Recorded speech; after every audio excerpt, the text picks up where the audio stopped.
Okay, mga katrame, nandito kami ngayon. Papakilala muna ako. Ako nga pala si Emil, isa sa pioneer ng travel mechanic. Ako din si Kenneth, isa din sa pioneer ng travel mechanic.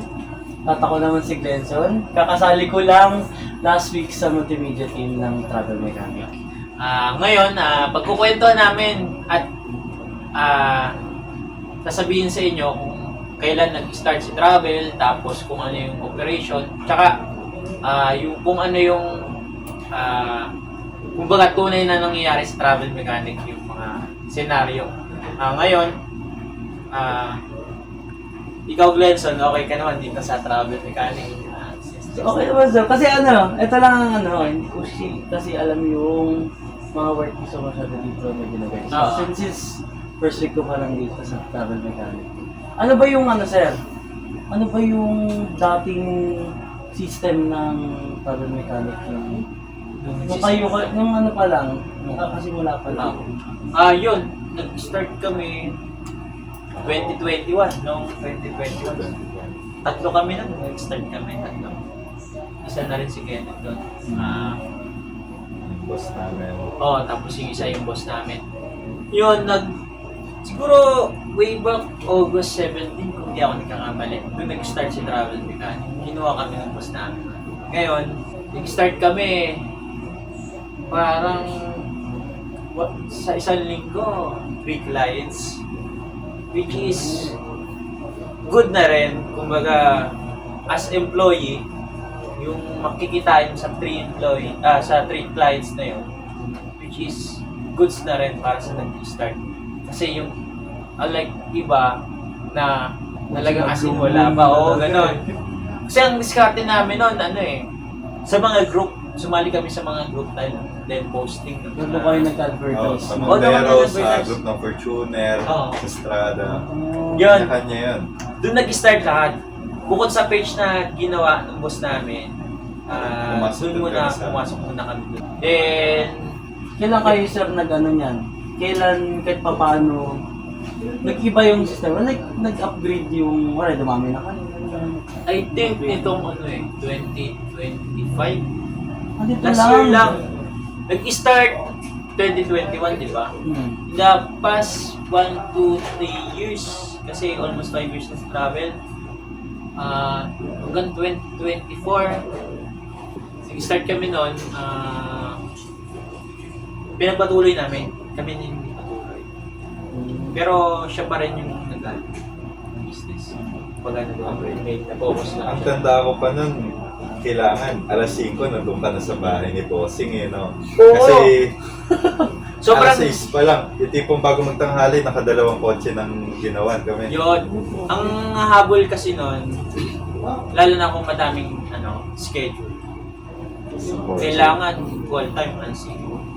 Which is kung malayo kasi, like Quezon City or Metro Manila. Ilang oras ulit. Kung galing kang Cavite or Dasma, kapag kaalanganing oras, like mga 8 AM na, Pasukan na yun ano na yun, rush hour na. Kumaga, yung kukonsume mo sa pagbiyahe yung time, siguro, kung di ka abutin ng 2 oras. Pero kapag ka babiyahe ng alas 5, isang oras na. Kaya ang target namin nun, pagka mga Metro Manilang schedule, talagang alas 5. Para dadating doon alas 6 or 6:30, makakarami ng schedule at wala ng sasakyan ng schedule within Metro Manila. Lapit-lapit na lang yung sinunod na. Kasi minsan, 3 schedule sa Metro Manila, which is kinakaya naman basta maaga, tapos walang maging conflict minsan kasi sa mga parts. May mga need palitan na parts, yun. Kaya, yun lang nagiging conflict talaga sa Kaya hanapan nyo pa ng hanapan. Bukod sa hanapan, oras pa hihintayin mo pa kung ipapadeliver kung galing pang ibang lugar. Mas madami din gusto ng client na gusto hintayin na lang para mandar na yung kotse nila. Yun yung Pero so far, nasanay na rin sa mga ganong sistema. Kumbaga, from the start, lagang medyo mahirapan kasi mag-adjust yung katawan kung nasanay ka sa daily routine mo na. Tanda ako, Ano? tawag nito, late ako nun. Alas 5 na, kakagising ko lang. suot lang ako ng itim na ano, basta itim na t-shirt, sabay pantalon. Tapos pagkapasok ko sa sasakyan nila, tulog agad ako. Putik na. Kasi ito pag yung bunganga, nakabuka eh. Ako yung ano eh, pinaka nag-maps eh. Kumbaga, ako yung Google Map. Nag-navigate ba? Navigate kung saan lugar ng client. Yun yung parang isang kampanin ko na pagka na-travel kami. Pero sa travel naman, masaya kasi iba't ibang lugar na pupunta mo. Hindi katulad pagka nasa shop ka. Talagang doon lang yung location nyo. Which is pagka home service, minsan Rizal, Batangas. Tsaka mas marami yung ano nyo, customer nyo. Siyempre, kayo pupunta eh. Oo, tsaka malaki yung expansion ng pangalan. Like pagka Dasma, yung malalapit lang pupunta sa'yo. Alay kapag ka home service, kahit saang lugar or municipality or province, kilala ka. Parang gano'n. Kaya, pagka nagsisimula ka sa business, like, lalo sa services, lalo kung automotive field ka, I think the best mag-home service ka kung nag-home shop.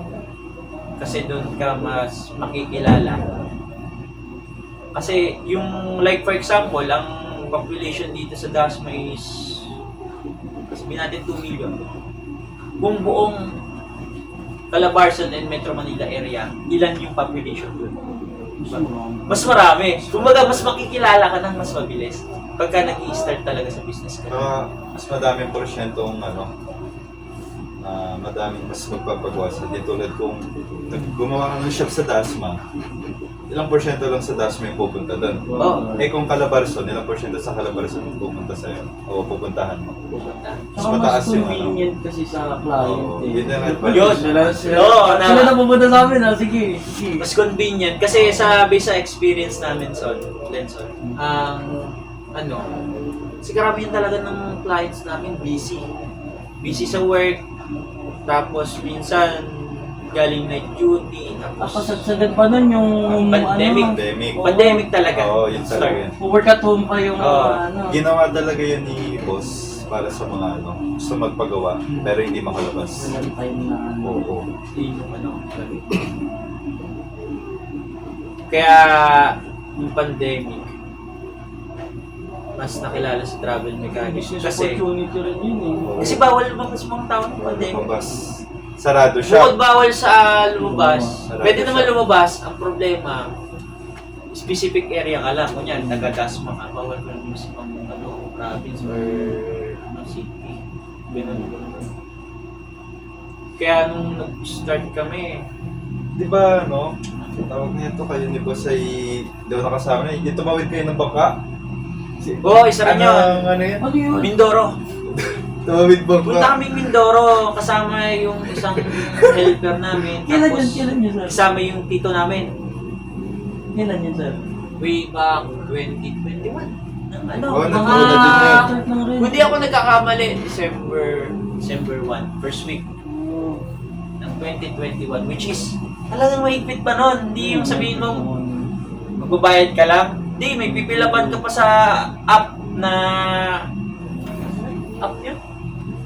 Basta yun, Sa Red Cross parang yun. pass para confirmation na may bakuna ka na or vaccine ng yung mga sa COVID, di ba? Tapos, bukod dun sa vaccine, kailangan parang may rapid test ka. Anong ulit ginawa niyo doon?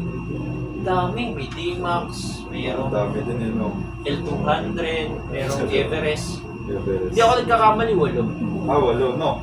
Ang kinaganda pa nun, kada lugar, kami. Di ba, punta kami sa Puerto Galera. Doon nagpa-schedule si client. After namin nang gumawa, i-check-in kami doon sa White Sun, sa White Beach sa Puerto Ay, Galera. hindi! Diretso ligo kami. Ligo lang ka. Diretso ligo kami. Libre bakasyon na. Kaya nga, yun, tapos di ba, ibang area naman. Sa Mansalay naman, White Beach din. After gawa namin doon, ligo din kami doon. Kumbaga, sa travel mechanic, may enjoy mo talaga na kahit saan lugar. makakapasyal. Saang lugar ba yun yung ano? Yung wala akong nadalang extra damit? Naligo ako naka-brief? Oo! Yung mga ganyung Walang cases. tayuan doon, boy. Kasi Naka-brief lang minsan, ako. yung unexpected na, no, Swimming na pool mga, ba yun? kunyari, may gagawin kami sa ganitong area. Which is, bago naman kasi talaga kami pumunta sa isang area, dealing with the customer, kailangan alam na yung magkano service charge, magkano yung package price. Kasi, kaya mag-go si client, alam na yung hidden charges na. Kasi minsan, yung iba may hidden charges eh. Kumukulot yung ano. di ba oo, Kumukulot talaga eh. di ba, Pangit din naman. yung iba, bukod yung sa chat, magugulat na yung client pagka nandun na. Dito sa travel mechanic kasi, from the start pa lang, sasabihin yung kung magkano, yung service charge at kung magkano yung package. Sa kahit gaano kalayo eh. Oo, basta, Oo, talaga. kahit gano'ng kalaya talaga, basta magkasundo sa price. Sa price. Oo. Yun na lang, yun, after, kunyari, may ma-check na yung mismong unit, nasa pag-uusap na yun kung, kunyari, may other problem.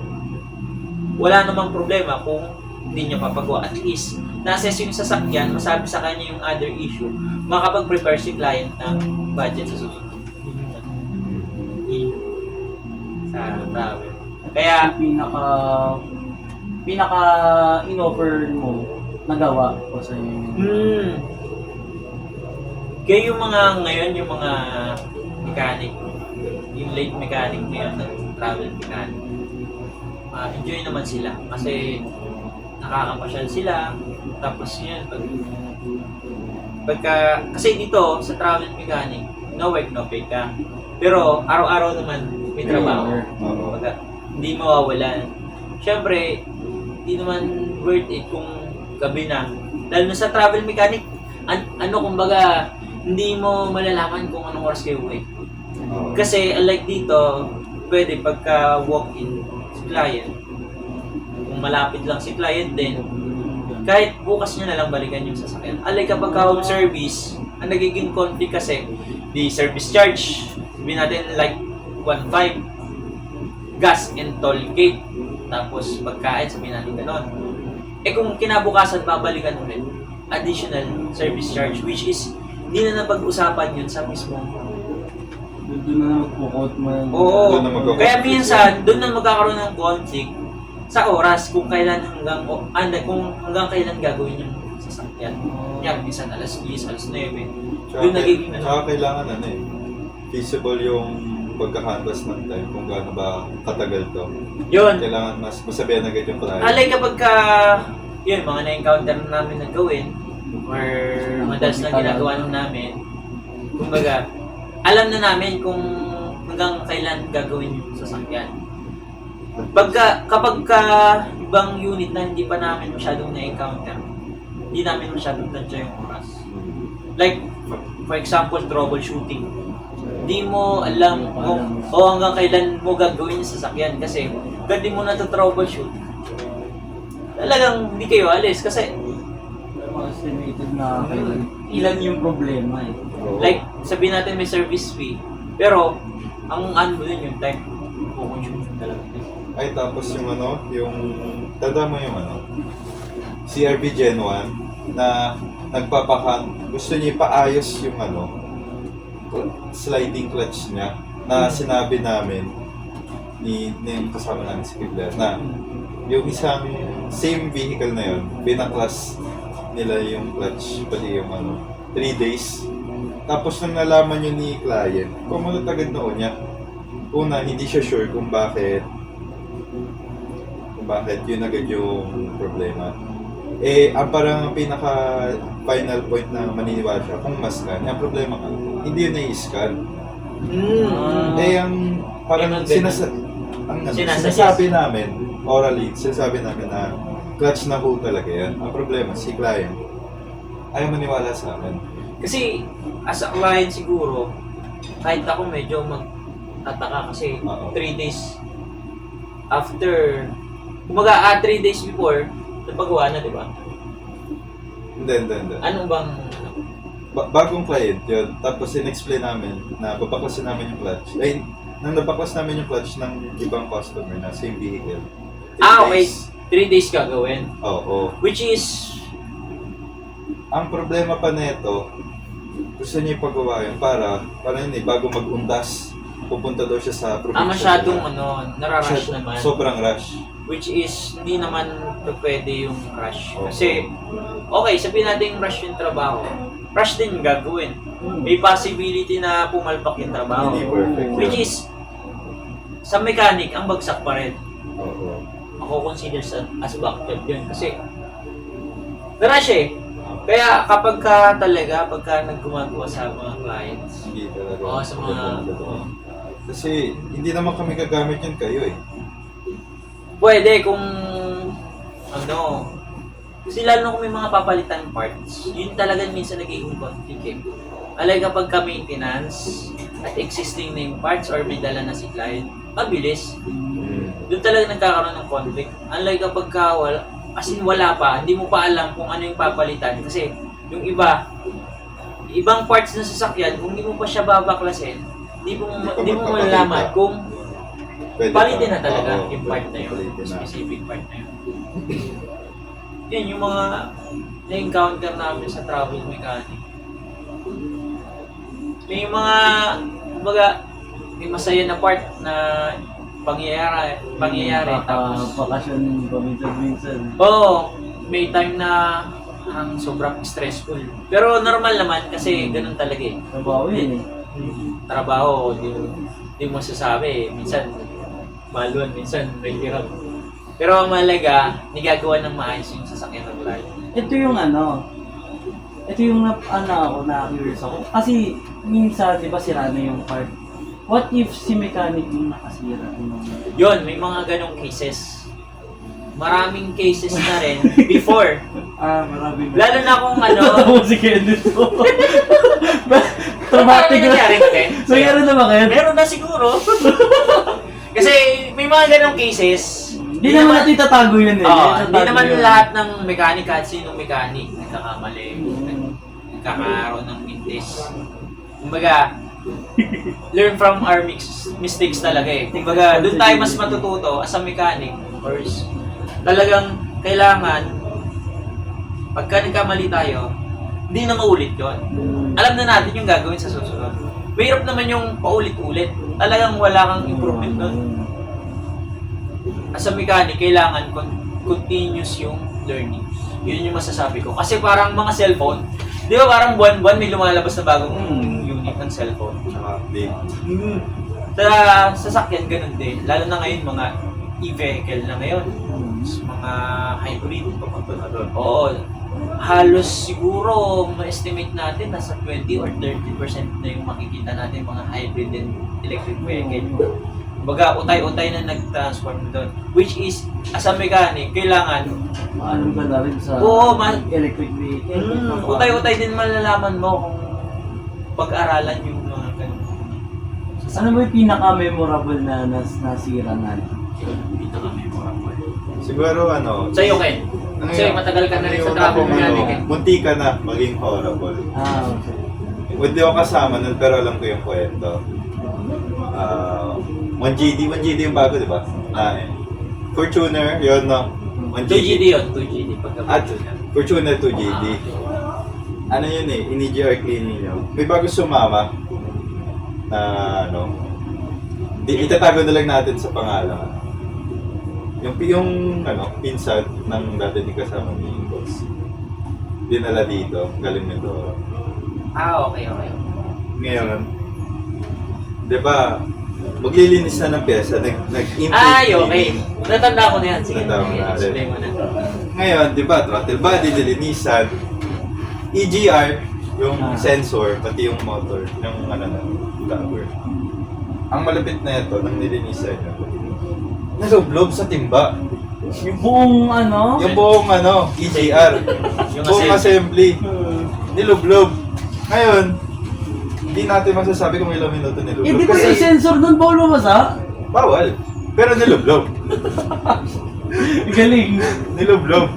Ang lupit nun. Yun yan, tanda ko yun. Yung tipong ano ba panghuli niyo ba nilinis yun? Almost tapos na kami noon.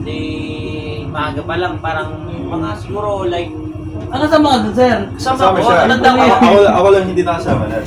4 p.m. tapos na kami. Pero inabot kami ng mga 8 or 9 p.m. Yeah.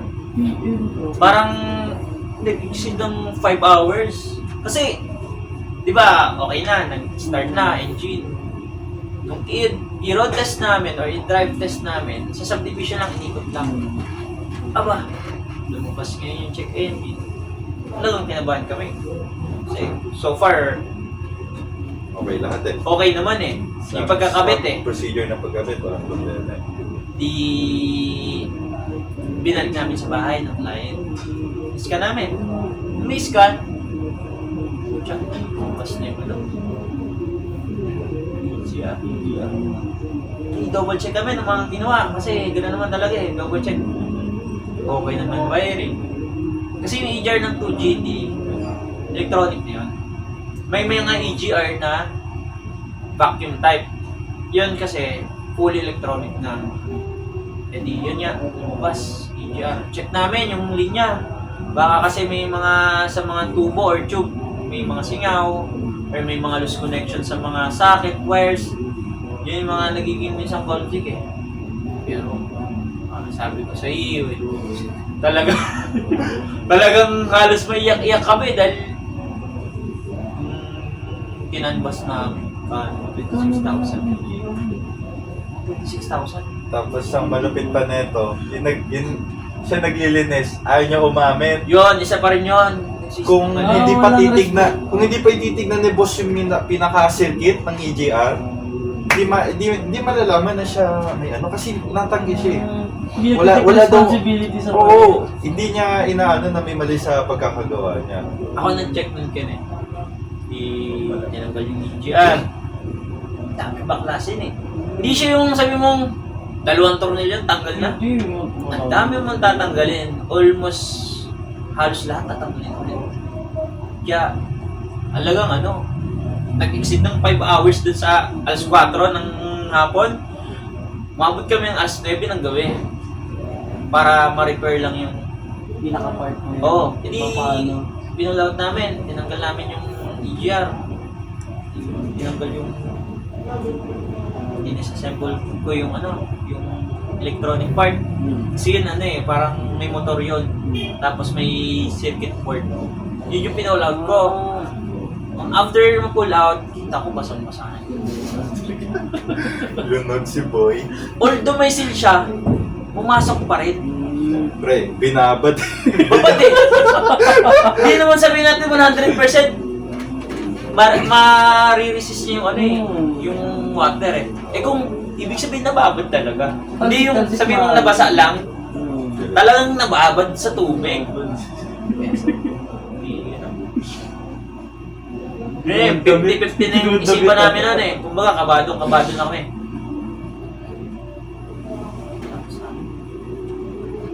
Basa-basa.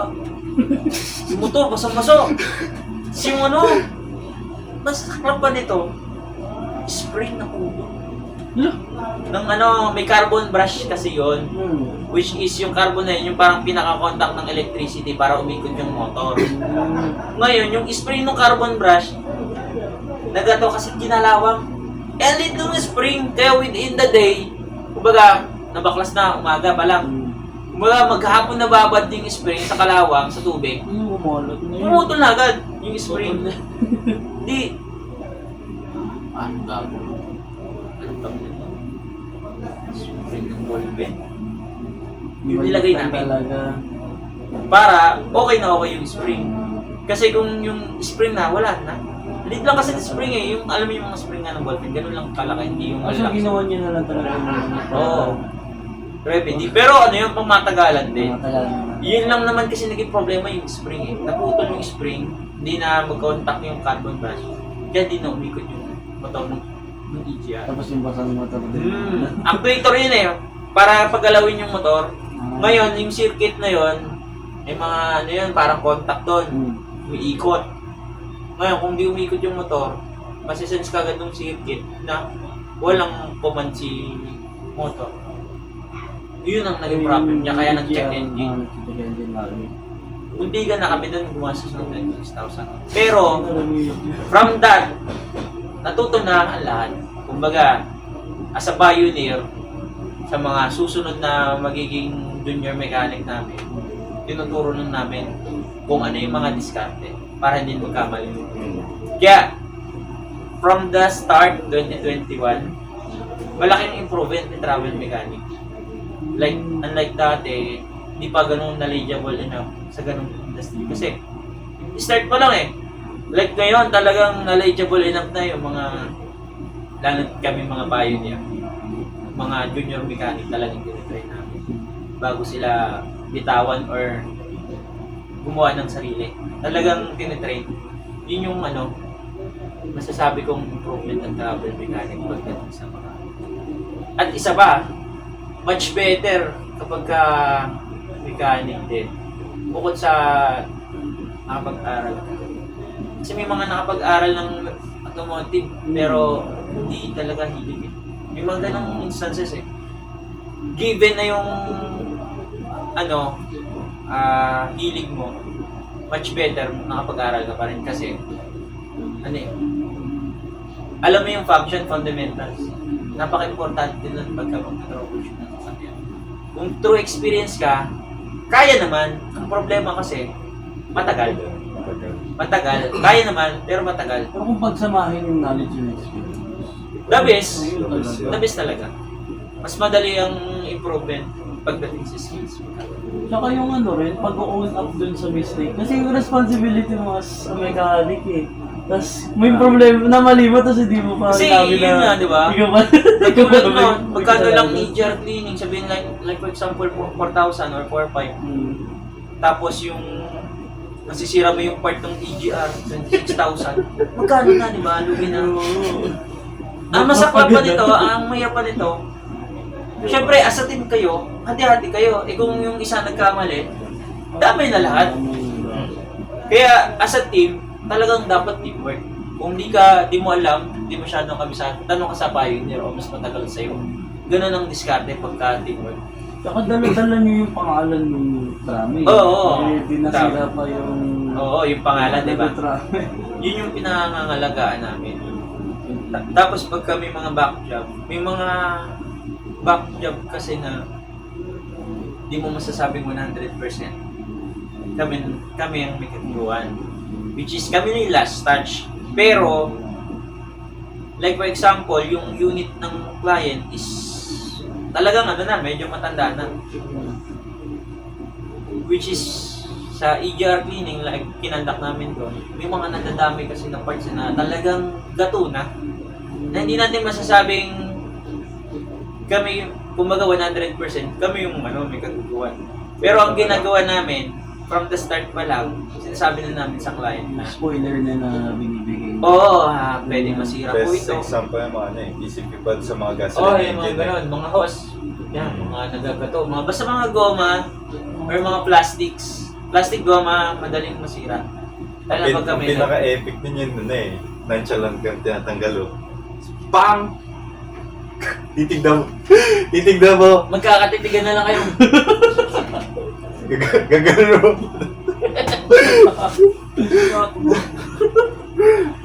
Hirap yun. Kaya kaya nga, learn from your mistakes.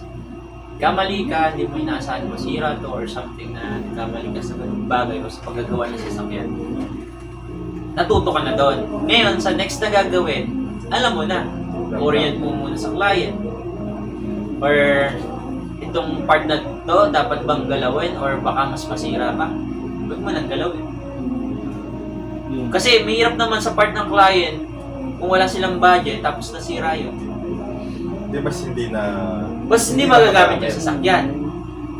Kaya ang ginagawa, assessment muna ang sasakyan bago gawin yung package na in-avail ng client. Yun yung ginagawa namin. Para both parties, like client and mechanic, fair. Kumbaga, ikamali, mabali ko man, aware si client na need na palitan. pagka naputol. Yun yung... Pero, ngayon, sa'yo naman ang mga team ng Eh travel nga guide. pala, ilan na ba ang sir? Mga mechanics. Kasi, di ba nabanggit ka, tatlo kayo na una. Oo, Tapos kayo na pa din, ang dami niyo sa labas. dami. Siguro, all in all, lahat ng team, bukod sa multimedia, alam ko, 40. Kung kasama na kayo multimedia, siguro 19. Oo, 19. 19 ang buong katramin. Yun. Kumbaga, nag-start sa dalawa or tatlo na tao. Ngayon, 19. Kumbaga, not bad, may progress.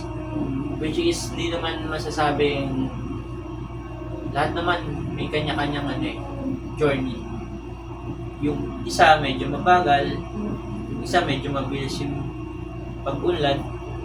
Iba't iba eh. Kaya, as a person, hindi mo kailangan tumingin sa ibang tao pagdating sa pangarap. Tawag nito? Naalala ko yung regarding nito sa pagta-travel namin, isa sa pinaka-risk, yung travel mismo. Naalala ko dati, tulog ako, syempre tulog ba gulat ako. Nasa harapan kami ng Jollibee. Tapos, lahat ng mga kasama ko, aligaga, tingin na tingin sa bintana. Tinanong ko, anyari? Sabi, tatago tayo, Ken. Beating the red light. Beating the red light. Hindi, buti sakto nga nun. Sakto may Jollibee. Hindi lumiko kami sa Jollibee. Tapos segway. Kaya almost kadikit ng traffic light yung Jollibee. Which is parang may consideration na. Ay, nagano lang pala, nag-drive-thru lang pala, hindi naman pala sila yung talagang dumiretso. At least, hindi mo pa rin na na-violate yung Tapos ano binili nyo? Apple pie? Apple pie. Tapos ako na bagong gising, bagong luto. Pagkakagat ko, promise, luhang-luha ako dun. Bagong gising ka, tapos hindi mo pa masyado ramdam yung pangyayari. Oo. Pagkakagat mo ba, gising lahat, pasong-paso yung dila ako ng grabe. Anong tawag doon? Tatakawan. Hindi, alam ko niya. Tapos sa mga nagiging conflict pa sa travel, syempre, lalo kung... Kasi bago ka naman kami mag-start nun sa travel, mechanic, di naman kami talaga puro biyahe-biyahe araw-araw eh. Which is yung kalsada, hindi mo masyadong kabisado. Oo. Yun yung isa pang naging conflict. Kaya kami noon, takot kami mga part ng Metro Manila. Ang dami kasi mga one-way, ang daming... Ang pinaka-doon yung driver eh. Takot mag-Manila. Takot talaga. Kumbaga, kung hindi pa siya well-experienced sa pagdadrive, lalo na sa Metro Manila, talagang kakaiyawan. Dati nga hindi kami pumupunta sa mga Quezon City. Ang pinakamalayo naman yung Parañaque pagka Metro Manila.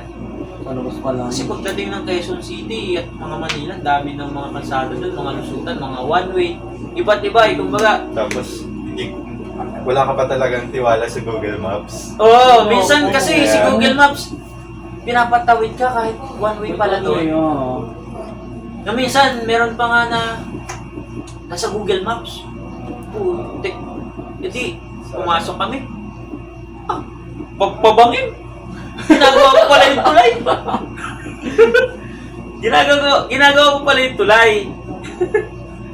Yun yung isang naging conflict sa sa travel mechanic. Ngayon, as a driver ng travel mechanic din, tagal ko rin nag-drive sa travel mechanic.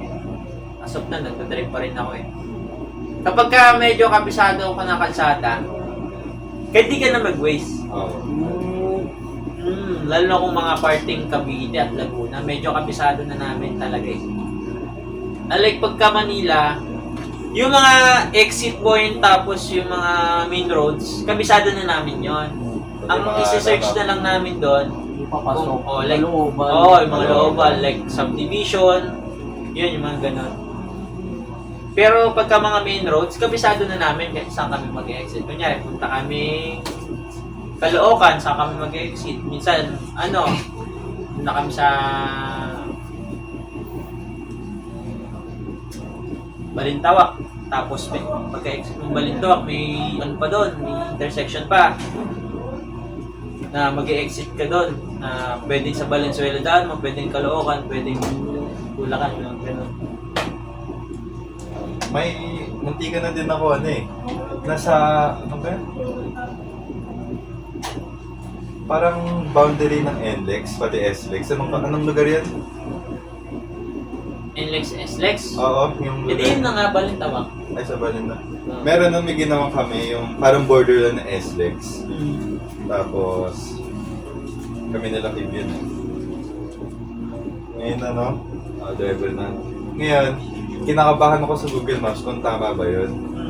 Kasi kung hindi ako liliko doon, sa NLEX na kami, sa pinakaunang NLEX exit na kami makaka-exit. Oo. Eh buti kung mabigagad ako. So sobrang kaba, hindi ako masyado nakatingin sa ano eh. Naghahalo yung tingin ko yung sa nakalagay sa sa kalsada, tapos sa Google Maps. Na nakahati yung atensyon ko. Buti talaga kasi kung bawas din sa kinita namin. Oo, kasi pati nga dun dati sa hindi pa ako sanay mag-skyway nun. Grabe, nakatatlong ikot kami sa skyway. Tatlong exit ay magkano toll gate sa skyway. Lugi na kami sa transport. 120, ganun na boss. Hindi, tanda ako nun, parang nagastos namin sa which is dapat magagastos mo lang 300. Parang ginastos namin 900 eh. Sa toll gate eh, ganun na nangyari. Skyway. Kumbaga, parang matatakot ka talaga kung baguhan kang driver. But kahit naman may yung mga sign doon na... Kahit may sign doon, minsan talaga malilito ka eh. Hindi pa din pag unang Kasi minsan, di ba, mag-google maps ka, minsan delay. Minsan lumampas ka na sa kanto. Teleport. Oo, lumampas ka na sa kanto. wala na, finish na. Yung pala dapat lumiko ka na. Oo. Kasi minsan conflict yung signal. Yan, ganun. Hindi ang pinaka importanteng skill as a driver sa Oo. mechanic. Prediction talaga. Importante ang Ah, isa travel pa. time. Talagang ito, di Makati. Service namin nun parang madalog yung pero dadaan ka talaga ng Makati eh. Sabi ko sa iyo, walang ka na signal, di mo na kung saan tumigil yung Google Map. Oh, ano na to? Wala ang signal. Tigil ka Kasi skyscraper eh, di ba? Tatas ng building eh. Na harangan yung signal. Oo, kung di naharangan, nagkakagawal sa signal, puta sa dami ng tao, di ba? Yun yung doon eh. Pero ang hirap pagka bago kang driver, tapos sasama ka sa travel mechanic. Kaya nga the best, yung payo nila magdadrive eh. Tapos ikaw as a new driver or new junior mechanic, Manood. kasama ka nung sa kumbaga ikaw yung pahinante pagka sa driving eh, no? Tapos Yun patayo yung tayo. Makuha niya din yung diskarte ng mga Oo, drivers yun. natin. Yun yung nagiging kumbaga utay-utay na tutunan yung kung saan nag-exit, saan yun nga si Jude, di ba? Dati kasama ko lang si Jude sa minsan siya pa nga nagtuturo, dito ka kuya, mag-exit ka na dito, mga ganun. Nakakabisado na pagka pahinante ka or katabi ka ng driver. Yun yung importante pagka nagsiservice eh. Kung gusto mo rin matuto sa kalakaran sa kalsada, kailangan katabi ka ng driver. Yun yung sa travel mechanic, madami ka matutunan, hindi lang skills eh. Yung presence of mind eh. Oo. Yung biruin mo, pagod na kayo, magdadrive ka pa pauwi. Diba? Yun yung isang unlike pagka sa shop, Oo. yun yung isang mahirap sa travel mechanic. Yung galing kang trabaho, tapos uwi ka pa ng medyo malayo. Kaya ang ginagawa namin, balance ang trabaho. Kunyari, ako ang magdadrive, pupunta doon, si Kenneth, pauwi. Ilang oras ang pinakamatagal mo? Ang biyahe? Straight ko, vegan eh. Ayo. 8 hours biyahe ko eh. 8 hours. Walang kapalitan. Grabe. Ang pahinga ko lang nun, iihi ako, kakain kami, kakape. Siguro nakatatlong stopover lang kami nun. Ang pinakamatagal ko naman, 4 hours, sa dulo ng Batangas. Kalatagan, Hindi, yun. Lubo, Hindi. San Juan. Hindi. Ano Ano ba ako yun? eh. Basta counted din naman siya sa Google Maps, nasa dulo talaga. Kalatagan, Lubo. Kalimutan ko na eh. Baka sa Luan, sa may Laiya. Naiya ba? Nakalimutan ko. Yun yung dulo ng Yun eh. Batangas eh. Kalatagan, dulo. Pagka parting Nasugbo, ang dulo nun, Kalatagan. Hindi. Alam ko Pag yung parting business. Lubok ka, ang dulo pa ng Laiya. Parang kita mo ni Mindoro? Tama ba? Lubo yun. Alubo nga. Ah, okay dun. Lubo yun, Laiya. Ano dun? Mindoro, Kalatagan. Pwede sa Kalatagan makita mo Mindoro. Maalin dun. Ang Lubang Island, makikita mo sa Kalatagan. Tagal din ng biyahe ko dun. Hingi ko nga sa ano nun eh, kasi ano eh. Bawat naumay na ako sa radyo, kailangan ko na inantok na din ako nun. Ako na mismo nag-iingay sa loob ng kotse. At least yung mga kasama ko, tulog na. At least nakakapagpahinga. Sa driver, alam mo, kailangan mo control yung Sarili mo. sarili mo. Tulog. Kasi minsan kahit kompleto ka sa tulog, parang medyo inaantok ka pa rin eh. Kung pagod ka talaga. Hindi, kahit sabihin natin kompleto tulog mo. Hmm. Kunyari, papunta pa lang sa client. Kapag dumaan yung tanghali, yun. Siesta ka mo. Mga bandang alas 2. Ng hapon. Talagang naantokin ka. Iba talaga eh.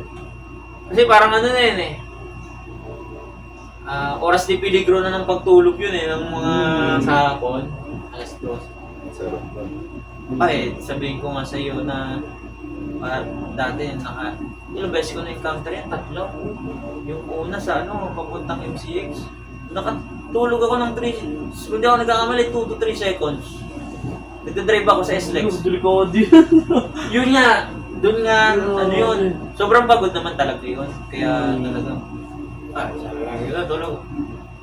Napapabigat Talagang na, ano? digital na lang talaga. Pero pag nagising ka, para ka nagkape, dahil mo pang nagkape. Kasi, nabuhay Biglang ako. dali. Oo, yung Realize mo, nakatulog ka mo lang kahit ilang segundo lang. yun yung isang naranasan ko sa pagdadrive. Tapos may hirap pagka nagdadrive ka, may lagnat ka. Ako, isa pa rin yun.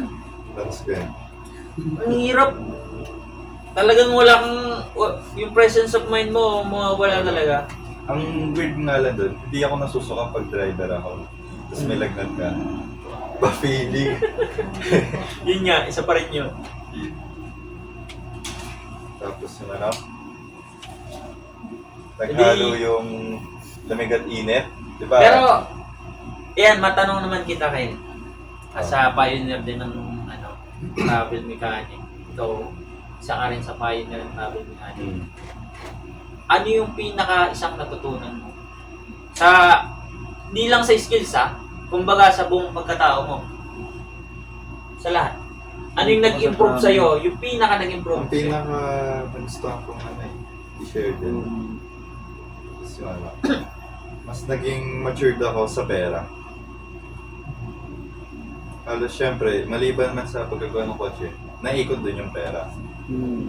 Yan. Naintindihan ko yung mula nun, yung value. Value ng pera. Sa sitwasyon ng client, yun. kung paano wala siyang pera.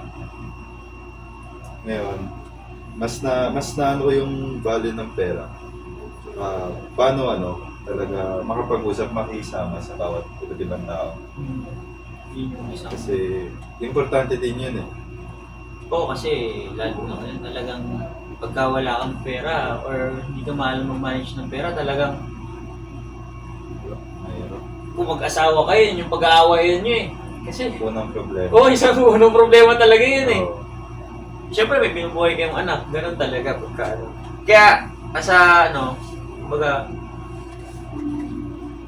natutunan ko rin, isa rin yun eh, sa pera. Pero ang isang pinaka natutunan ko, nung start ako sa travel mechanic, paano maging matatag. Oo. Kasi kahit anong problema, kasi hindi mo maiwasan sa trabaho, sa araw-araw, minsan may dala kang problema. Tapos pag dinala mo yun sa trabaho mo, mahirap. Kailangan hindi ka magpadala dun sa... Oo, hindi ka magpapadala kasi pagka-trabaho lang talaga.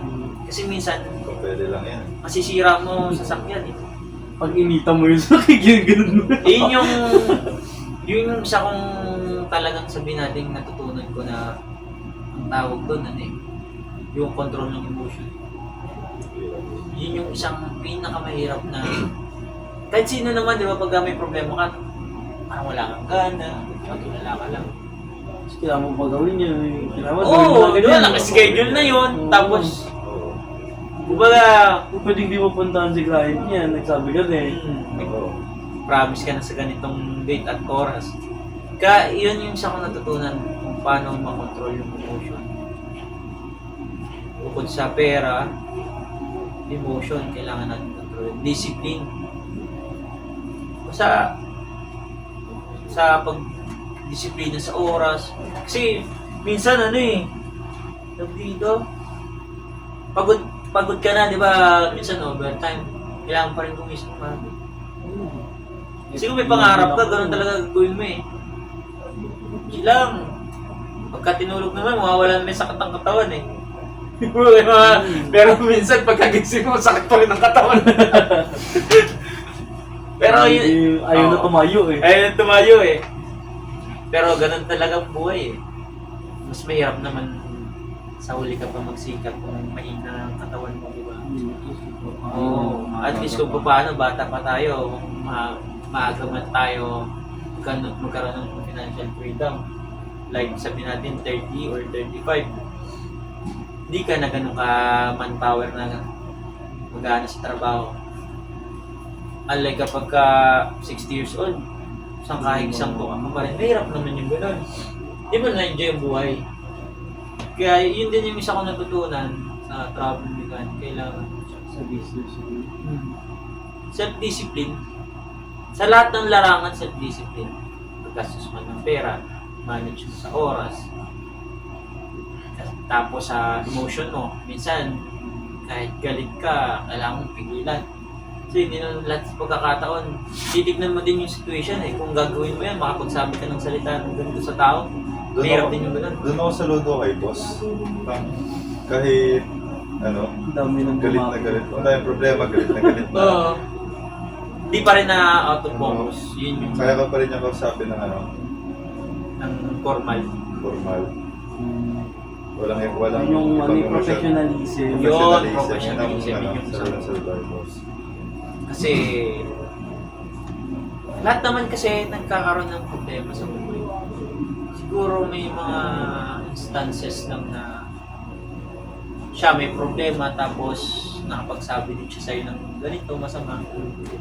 Pero kumbaga ang uunawain mo din yung tao.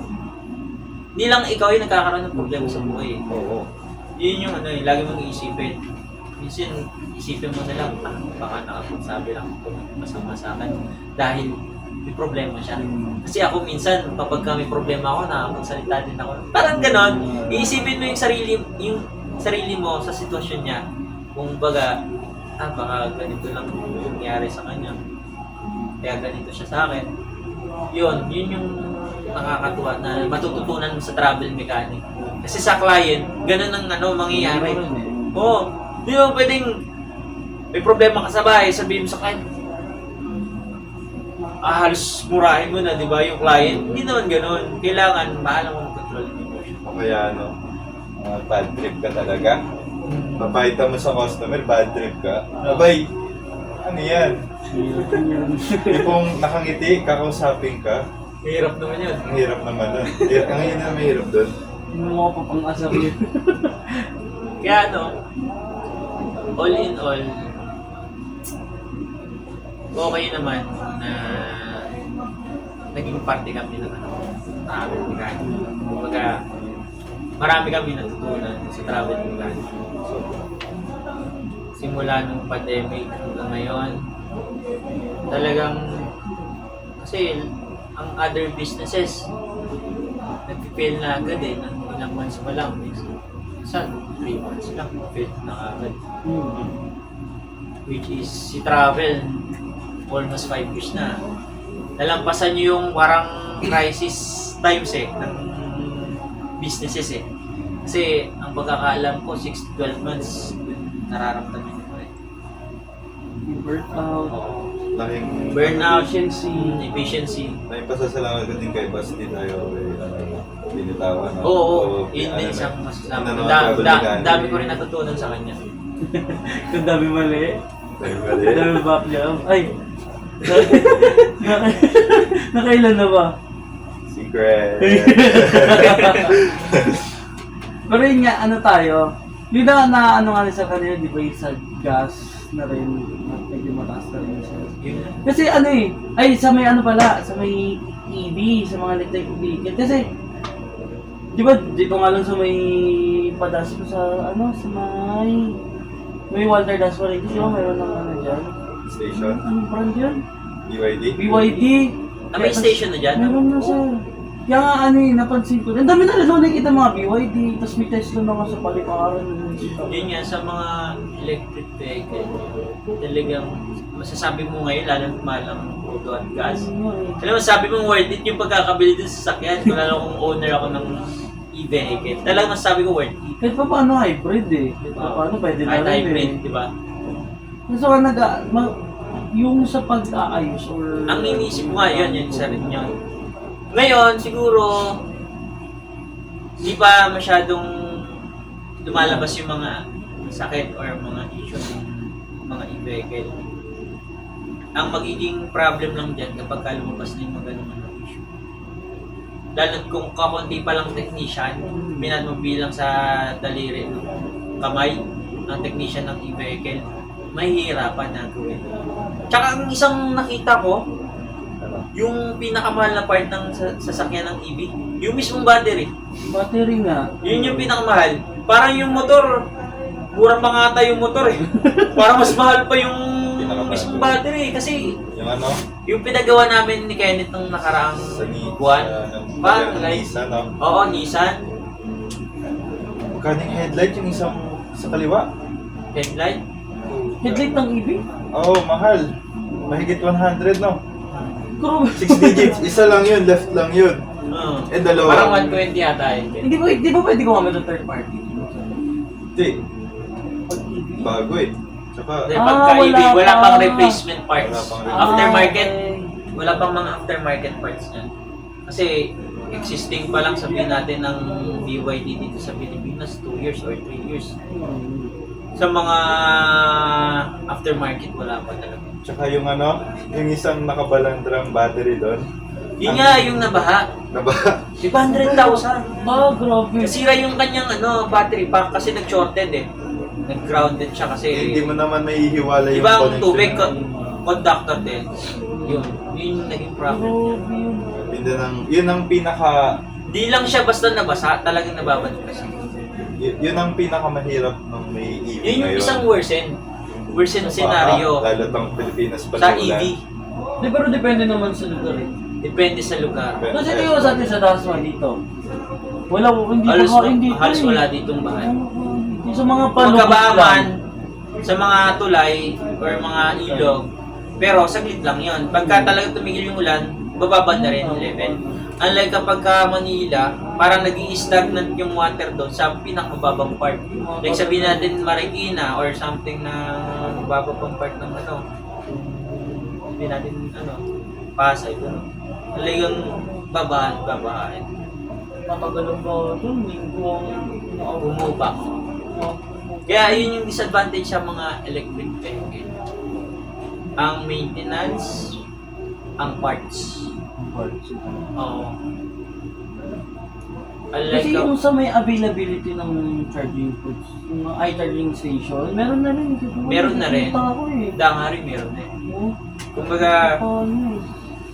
ang magiging problem na lang dyan. Siguro, ang isang maging dapat responsibility ng mga mechanic, aralin na rin. Kahit sino mga auto shops dyan. Ay, ito ang... Kasi total papunta na rin sa ganung situation at sa parami na rin yung mga e-vehicle. Kailangan aralin ng mga automotive mechanic talaga lahat yan. Para ang sa automotive industry dito sa Pilipinas, maka-adapt na rin yung mga ganung maintenance. Saka sa batas pala. Meron na kasi, may ang ano ko ngayon. Vehicle ko ngayon, naka-ano ko eh, electric motor ako eh. Kaya binasa ko yung Ibidalo. So talagang binasa ko lahat yun.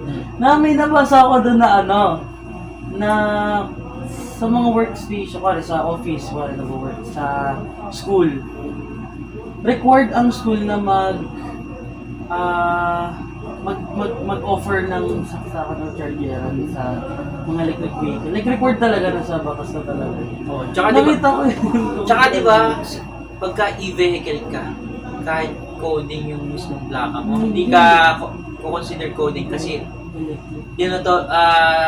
parang tinotolerate nila yung mga hindi talaga na bumili yan. Yun ang purpose ng Ibidalo. Kasi kung tutusin talaga, when it comes sa environment, talagang napakaganda talaga.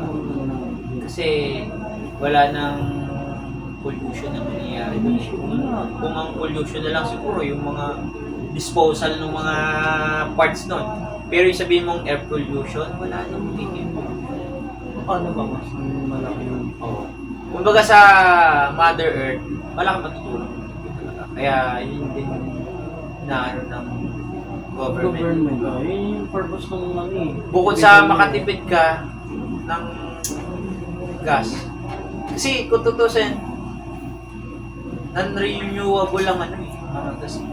Pagka naubos na yan, wala na talaga. Hindi natin kailan kung kailan pa magsusupply ulit yan. Baka after 100 years, wala nang supply ng crudo dahil naubos na. Unlike kapag solar energy, talagang hanggat may araw, meron. Di bali na kung sumabog yung araw, di ba? Yung wala na rin naman ng mundo. Wala na araw. Kaya na talaga mga Kaya ibig sabihin, dinotolerate talaga ng government yan. E-vehicle talaga.